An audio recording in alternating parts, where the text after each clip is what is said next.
Dit is Rob. Hij tjinne als militair in Libanon, begin jaren 80.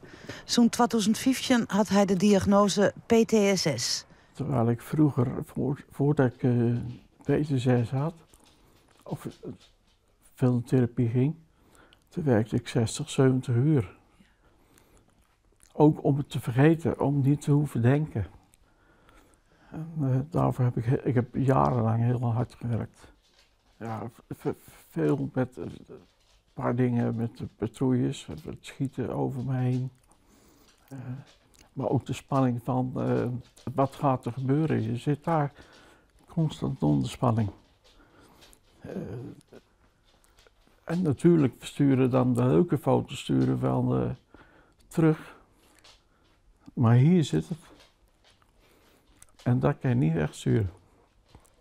Oh, ik wist niet dat ik PTSS had, maar op 12 december 2015 kregen we de Nobelprijs van de Vrede. Kregen we een speld van in Doorn. En ja, daar brak ik.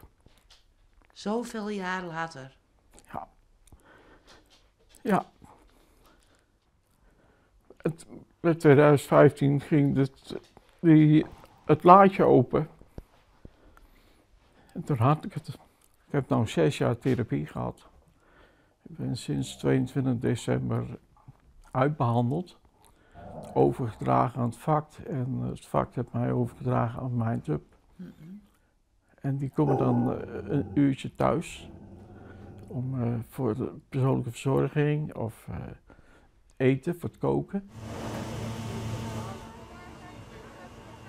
Rob, je staat nu in de rij voor de voedselbank. Ja. Hoe is dat eigenlijk om hier elke keer naartoe te moeten? Nou, ik vind het niet erg. Ik ben blij dat het er is. Liever had ik het ook niet gehad. Maar er zijn zoveel mensen die er eigenlijk ervoor schamen. En ik zeg altijd van je moet je eigen niet schamen omdat je zo'n kleine uitkering krijgt. Maar het is erg dat dat nodig is. Tot 2018 heb ik, mei of zo, heb ik gewerkt. En het laatste 2 jaar als verkeersregelaar. Nou, dan maakten we al veel uren.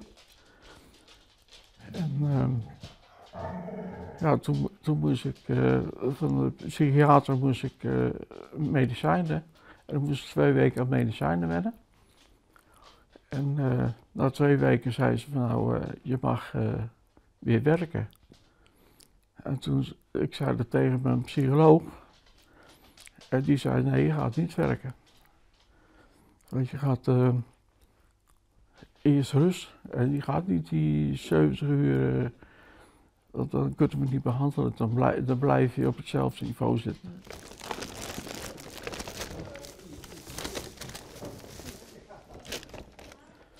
En, maar toen belde ik naar mijn werkgever. Van de 2 weken worden langer. En dat namen ze voor kennisgeving aan, maar een paar weken later had ik een brief in de bus. En een telefoontje. Je contract wordt niet verlengd. Ja. Dus toen raakte jij je baan kwijt? Ja, en dan ga je ziek de WW in. En dan begint het. Rob wordt 100% AKAT, maar krijgt een lietse uitkering. En krijgt schulden.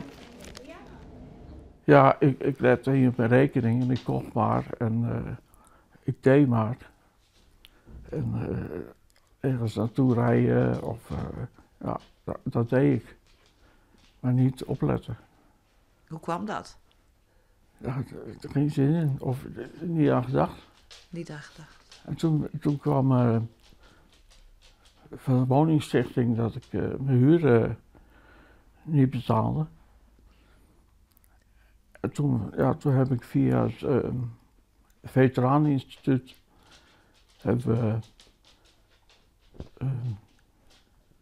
die heeft dan een businesscoach ingeschakeld. En die komt nou meekijken en... Je kreeg hulp? Ja. Wanneer kreeg je die hulp? bijna een jaar.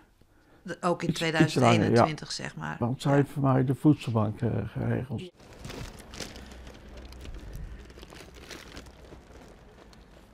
Hey, bedankt. Tot over 2 weken. Fijn weekend. Ja, goed zo. Joep. De auto volop? Ja. Voor jou en de buurvrouw? Voor mij en de buurvrouw. Ja, want dat doe je vaker. Ja, altijd. Met hoeveel geld moet jij per maand rondkomen voor je eten en drinken? Ik weet het niet precies. Volgens mij rond de 1100 euro. Maar ik weet niet precies. Nee. Maar dan moet je ook je huur van betalen. Ja. En dat heb ik automatisch staan. Op de 21e, 22e wordt meestal het geld gestort. Dan halen hun de 24e de huur af. En hoeveel geld hou je dan over als je de huur en het gas en de elektriciteit hebt betaald? Tussen de 150 en 160 euro Per maand? per maand. Ja. En daar moet je dan van eten en drinken? Ja. Hoe doe je dat? Ja, nu met de voedselbank. En, veel wikken en wegen wat je wel kan, wat je niet kan.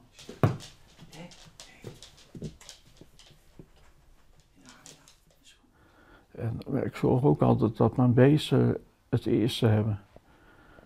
Die zijn voor mij het belangrijkste. Ja. En Want je hebt 4 katten en 2 honden. Ja.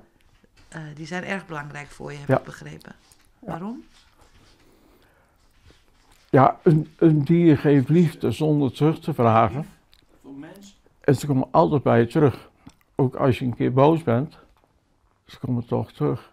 Ze blijven toch bij je. En ik heb eigenlijk meer met beesten als met mensen. Dus zij zijn van groot belang voor jou om je leven nog een beetje draaglijk te maken. Want dan kom ik buiten, anders kom ik ook niet buiten. Ja, om boodschappen te doen, maar ik kom met de honden buiten.